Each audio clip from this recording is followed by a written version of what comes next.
الحمد لله وكفى وسلام على عباده الذين اصطفى.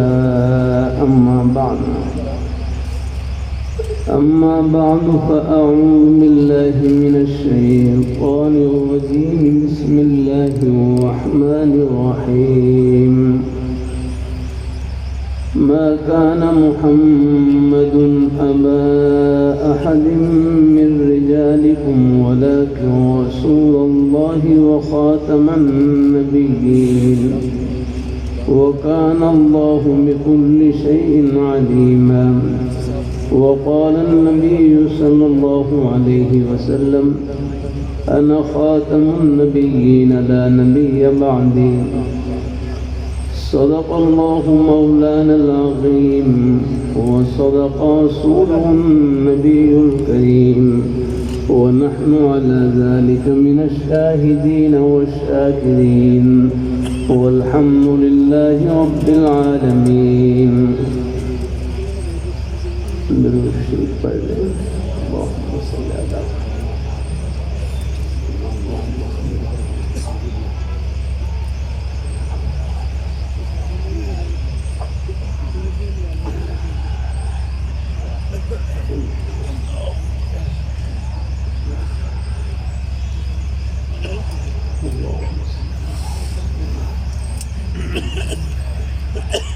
اللهم بذوالجلال کا بہت بڑا احسان اور فضل و کرم ہے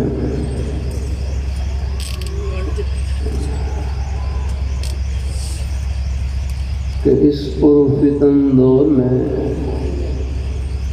قرب قیامت کے دور میں اللہ ذوالجلال نے کائنات میں سب سے محبوب ترین ہستی، سب سے پیاری ہستی اپنے پیارے حبیب صلی اللہ علیہ وآلہ وسلم آپ کی ذات اقدس سے جو محبت کا رشتہ نصیب فرما دیا، آپ کے پیارے مبارک دامن سے وابستگی نصیب فرما دی. اللہ تعالیٰ کی اس نعمت کا جتنا بھی شکر ادا کریں کم ہے.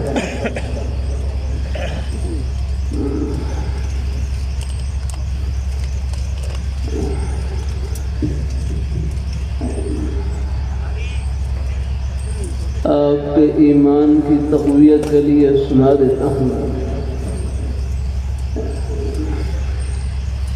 یہ نیک مبارک عقیدہ ہر مسلمان کے سینے میں نقش ہے کہ اللہ پاک کے پیارے حبیب صلی اللہ علیہ وآلہ وسلم آپ اللہ تعالیٰ کے آخری برگزیدہ پیغمبر، آپ جیسی پیاری ہستی نہ پہلے آئی نہ قیامت کی صورت تک آئی.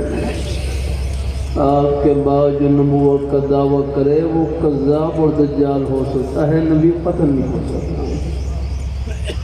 آپ کے ایمان کی تقویت کے لیے یہ واقعہ سنا دوں. کوشش کرتا ہوں ہر جلسے میں سناؤں. میں سعودی عرب کا شہر ہے ریاض، سعودی عرب کا شہر ریاض یہ نجد کا علاقہ ہے.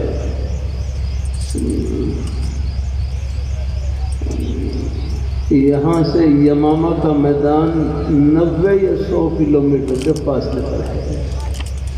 ہم ایک مرتبہ ریاض شہر میں فجر کی نماز ادا کی. فجر کی نماز ادا کرنے کے بعد روانہ ہوئے. تقریباً پونا گھنٹہ سفر کرنے کے بعد اللہ تعالیٰ نے یمامہ کے میدان میں پہنچا دیا.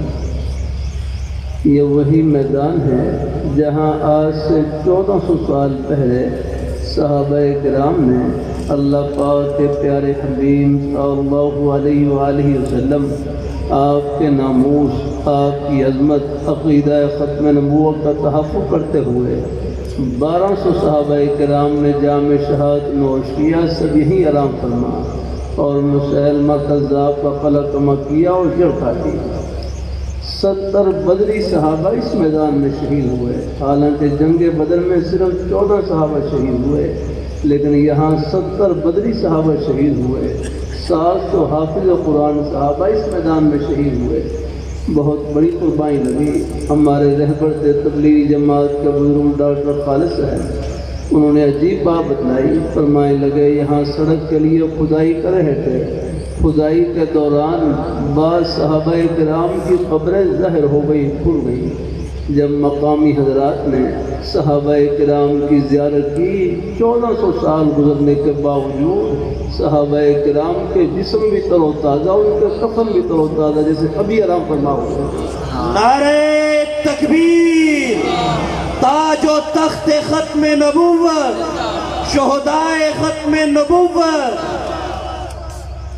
آپ حضرات اللہ تعالیٰ کا شکر ادا کریں کہ اس اندھیرے کے دور میں اللہ تعالیٰ نے ہماری نسبت ان نورانی ہستیوں سے جوڑ رکھی ہے، ان جنتی ہستیوں سے جوڑ رکھی ہے، دائیں بائیں نہ ہوں۔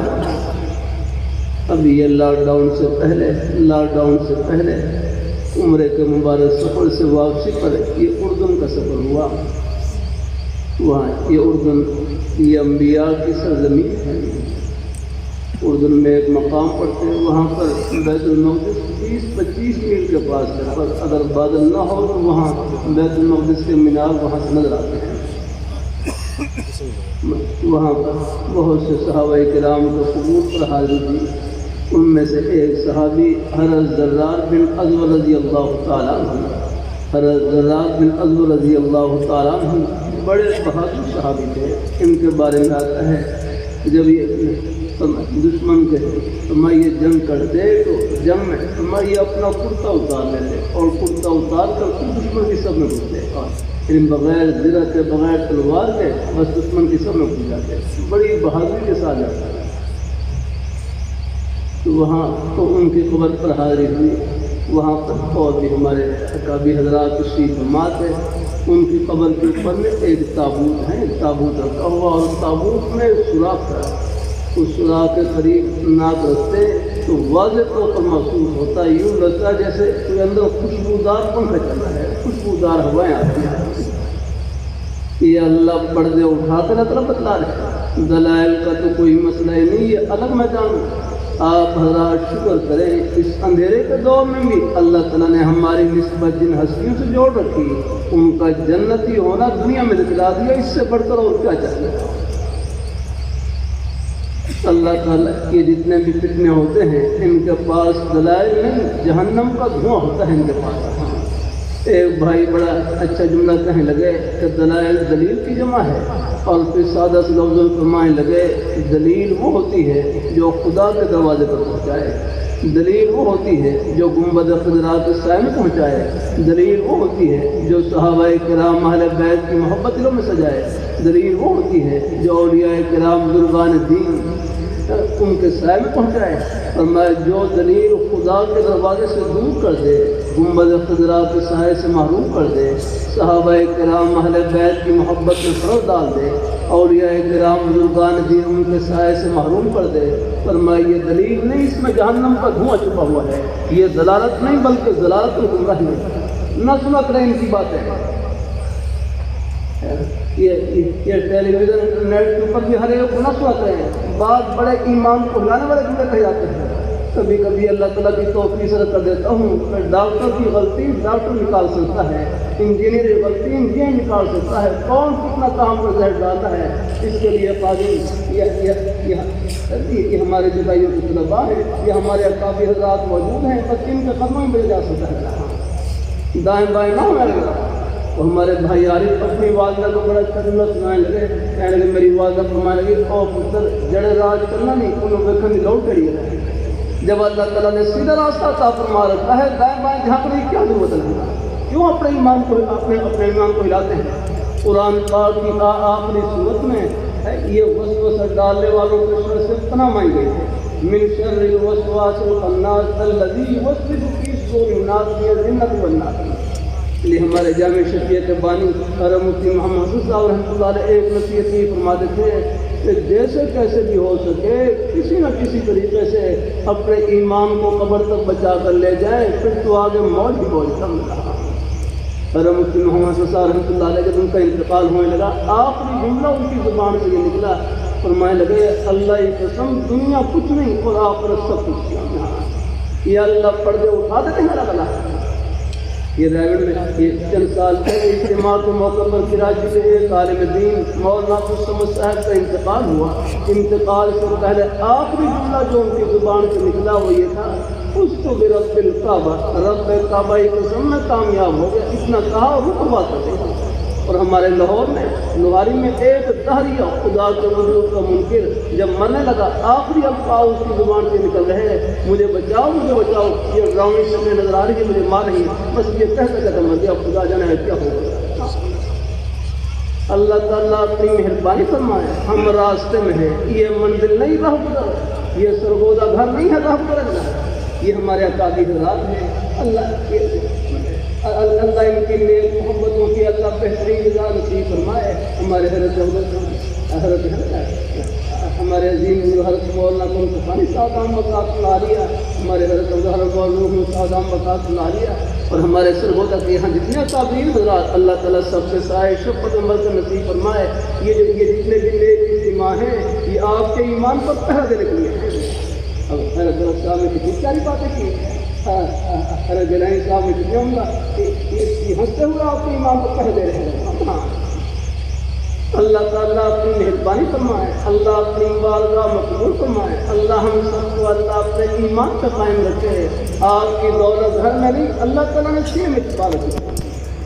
اللہ تعالیٰ اپنی مہربانی فرمائے۔ کیا نام بھائی خدابی وہ 410 مہمان تھے، رائے گڑھ کے اجتماع کے موقع پر 410 مہمان تشریف لائے، ان میں سے ایک مہمان کی بائیں طرف دے، جیسے آپ کی بائیں طرف دے بائیں طرف دے، ایک مہمان کی بائیں طرف دے۔ آپ بتاؤ ایمان کہاں ہوتا ہے؟ دل میں ہوتا ہے، ایمان ان کی بائیں طرف دے، اور ایمان اور دل بھی کہاں ہوتا ہے؟ بائیں طرف میں ہوتا ہے، اور ایمان دل کے اندر ہوتا ہے۔ تو ایک بھائی میں کہنے لگے یہ جو اوپر جیب لگی ہوئی ہے اس میں ریون کا کرایہ، اور جو نیچے جیب لگی ہوئی ہے اس میں جنت کا ٹکٹ ہے۔ اور میں وہ جنت کا ٹکٹ کیا ہے؟ وہ اللہ پاک کی وحدانیت کا اقرار، اللہ پاک کے پیارے حبیب کا اللہ علیہ وآلہ وسلم، آپ کی ختم نبوت پر کامل یقین، آپ کے پیارے صحابہ کرام اہل بیت کی محبت، اولیاء کرام بزرگان دین ان کا سایہ، بس یہ ہے جنت تک پہنچا آپ کے پاس۔ چاہے ٹکڑے کھانا کر لیں، اس دولت میں نہ نکلنا۔ اللہ تعالیٰ اپنی بارگاہ میں قبول فرمائے۔ آخر میں ایک دو بات اور کر دوں، اللہ تعالیٰ اپنی بارگاہ میں قبول فرمائے۔ اللہ ہم سب کو اللہ اپنے ایمان پہ قائم۔ تھوڑے بہت میں گھروں میں حالات بھی آ جاتے ہیں، کوئی پریشانی بھی آ جاتی ہے، گھبرائیں نہیں، حالات کو مانگنے کے لیے آتے ہیں، اللہ پاک کی بارگاہ میں جھولی پھیلانے کے لیے آتے ہیں۔ اللہ تعالیٰ کے نیک بندوں پر حالات آتے ہیں، رہتے نہیں، اللہ کوئی نہ کوئی سبیل نکال دیتے ہیں۔ میں وہاں لاہور میں تھا، ایک بھائی کہنے لگے میں نماز بھی پڑھتا ہوں، روزہ بھی رکھتا ہوں، زبان سے سچ بھی بولتا ہوں، پھر بھی کاروبار میں نقصان ہو جاتا ہے۔ کہ میں نماز بھی پڑھتا ہوں، روزہ بھی رکھتا ہوں، زبان سے سچ بھی بولتا ہوں، پھر بھی کاروبار میں نقصان ہو جاتا ہے۔ دوسرے بھائی تسلی کے لیے بڑا اچھا جملہ کہنے لگے کہ ہر وہ نقصان جس میں اللہ تعالیٰ صبر کی توفیق عطا فرما دیں اور اپنی بارگاہ میں دعا کی توفیق عطا فرما دیں، یہ نقصان بھی پتہ نہیں آخرت کے کتنے نفع سے بنا ہوا ہے۔ یہاں کا گھاٹا بھی آخرت کا سودا، صبر اور دعا کے ساتھ، بس رب کا در نہ چھوٹے، ان کی بارگاہ میں جھولی کھڑائے رکھنی ہے۔ اللہ رحمۃ اللہ علیہ فرمائے لگے نیک بننے کا مطلب یہ نہیں تکالیف نہیں آئیں گی، اللہ تعالیٰ کے نیک بندوں کو یہ تکالیف آتی ہیں، لیکن وہ تکالیف درجات کی بندی کی ہوتی ہے۔ اللہ اپنے قریب کبھی بھی نہ ٹھہرا رہا ہے۔ اللہ تعالیٰ اپنی بارگاہ میں قبول فرمائے۔ اللہ ہم سب کو اللہ اپنے ایمان کا قائم رکھے، اللہ اپنے دین کا قائم رکھے، اللہ اپنے نیک رستے پہ اللہ ہم سب کو۔ یہ پچھلے دنوں میں وہ بات ہے کرونا کی وبا، ایک بھائی بڑا تسلی کے لیے جملہ کہنے لگے کرونا سے زیادہ تو موت ہی آئے گی، اور موت مومن کے لیے جنت کے باغ میں داخل ہونے کا دروازہ ہے۔ ہمیشہ کی ریوارڈ ہو جاتا ہے۔ اللہ تعالیٰ اپنی مہربانی فرمائے، اللہ اپنی بارگاہ میں قبول فرمائے، اللہ ہمیں کوئی بھائی نے وہ ماسک لگا رکھے، چلو کوئی گنجائش احتیاط سبھی کے لگا دیں، لیکن ایک بھائی کہنے لگے تم نے منہ پر تو ماسک لگائے، یہ زبان پر بھی تو ماسک لگائے، یہ زبان سے جھوٹ نہ بولے، کسی کی غیبت نہ کرے، کوئی نہ کرے، اللہ تعالیٰ کی نافرمانی ناراضگی والی بات نہ کرے، اور میں اس کا بھی خیال رکھیں اندر یاد رکھیں۔ ہاں، آنکھوں پر حیا کا ماسک لگایا اللہ تعالیٰ اپنی مہربانی فرمائے۔ میں وہاں ایک جمعے کے لیے آیا وہاں پر ایک بورڈ کے اوپر عجیب وہ جملہ لکھا کہ ہم کرونا کے جملے سے پہلے ہی اس کو اکھاڑ دیں، کرونا سے جملے سے پہلے ہی اس کو اکھاڑ دیں، کتنا غلط جملہ ہے۔ تم نے کیا اکھاڑنا ہے، نکال دیا تم آ دیا سب کو نکال۔ یہ جو خدائی آپ بات ہوتی ہے یہ پردوں سے نہیں چلتی یاد رکھنا، یہ تو رونے دھونے سے، دعاؤں سے، توبہ استغفار سے لگا۔ اللہ تعالیٰ پھر بھی اللہ تعالیٰ کی بڑی مہربانی ہے ہمارے پاکستان پر اور مسلمانوں پر، اللہ تعالیٰ کا بہت کرم ہے الحمدللہ۔ اللہ نے اپنی رحمت سے اللہ نے مسلمانوں کو اللہ نے عافیت رکھا، لیکن پھر بھی اگر کوئی میرے کروں تو کسی کا وقت اگر لکھا ہو آ جائے تو بتایا نہیں، اللہ تعالیٰ نے آگے جنت میں ٹھنڈی ہوائیں اللہ نے پا رکھی، وہ ہمیشہ بھی ٹھنڈی ہوائیں پہنچ جائے، تو اللہ تعالیٰ سب کو قبول فرمائے۔ آخر میں زبان ہے تنہائی کا بہترین مشغلہ، اگر اور کوئی زبانی مصروفیت نہ ہو، تنہائی کا بہترین مشغلہ اللہ تعالیٰ کا ذکر، قرآن پاک کی تلاوت، کوئی بھی نیک کلمہ زبان پر جاری رہے، پہلا کلمہ طیبہ پڑھتے ہیں، تیسرا کلمہ طیبہ پڑھتے ہیں، استغفار، درود شریف، قرآن پاک کی تلاوت، کوئی بھی نیک کلمہ زبان پر جاری رہے۔ میں ایک مرتبہ مکہ مکرمہ میں، مکہ مکرمہ کا محلہ ہے عزیزیہ، اب یہ معلوم نہیں کہ جنوبی عزیزیہ شمالی عزیزیہ میں جا رہا، راستے میں جسر کے اوپر میں ایک جسر کے اوپر ایک جملہ لکھا ہو، بورڈ کے اوپر ایک جملہ لکھا ہو، اذکروا اللہ بغیر جوار فکن للہ خیر جار، اذکروا اللہ بغیر جوار فکن للہ خیر جار، کہ تم اللہ تعالیٰ اذکروا اللہ بغیر جوار، اور کوئی پڑوسی نہ ہو اور کوئی ہم نشین نہ ہو تو اللہ تعالیٰ کا ذکر کر لیا کریں، آپ اللہ تعالیٰ کے ذکر کی برکت سے اللہ تعالیٰ کے بہترین پڑوسی بن جائیں اللہ تعالیٰ ہے۔ ہاں، تو زبان سے اللہ تعالیٰ کا ذکر میرے ہر فرمائے لگے، یہ زبان نیکیوں کی مشین ہے، اس سے ایک مرتبہ سب کہہ لیں سبحان اللہ، اور ان کی آواز سے کہیں بمشکل ایک سیکنڈ لگا ہوگا، سب نے اللہ تعالیٰ کا پیارا نام لیا، سب نے سبحان اللہ کہا، یہ ایک سیکنڈ میں کتنی بڑی کمائی کی آپ نے۔ میرے حضرت فرمائے لگے حضرت سلیمان علیہ السلام کے فرمان کی روشنی میں ایک مرتبہ سبحان اللہ کہنا، الحمدللہ کہنا، اللہ تعالیٰ کا کوئی بھی نیک پیارا نام لینا، یہ پوری دنیا کی دولتوں سے، خزانوں سے، شاہی محلات سے، سونے چاندی ہیرے جواہرات سے، خزانوں سے بڑھ کر ہے، یہ اس پیاری ذات کا نام لیا جن کے نام کے صدقے میں یہ آسمان کھڑا ہوا، زمین خزانوں سے بھری ہوئی، ہم اللہ تعالیٰ کی نعمتوں کے سمندر میں ڈوبے، یہ اس پیاری ذات کا نام ہے۔ لیکن بات وہی حضرت حکیم الامت حضرت عامر رحمۃ اللہ علیہ فرمائے لگے، نیکی آخرت کا سکہ ہے، اس کی قدر و قیمت آخرت میں معلوم ہوگی، وہاں اندازہ ہوگا ایک سبحان اللہ کی، ایک الحمدللہ کی، ایک نماز کی، ایک روزے کی، یہ ہمارے بزرگ بھائی بچے محبت تشریف کا ایک قدم کی کیا قدر و قیمت کی، یہ پردے آخرت میں اٹھیں گے۔ اللہ تعالیٰ سب کو نصیب فرمائے اور خوشیوں سے بھر دے اور برکتوں سے بھر دے، آمین آمین، آخر دعوانا الحمد۔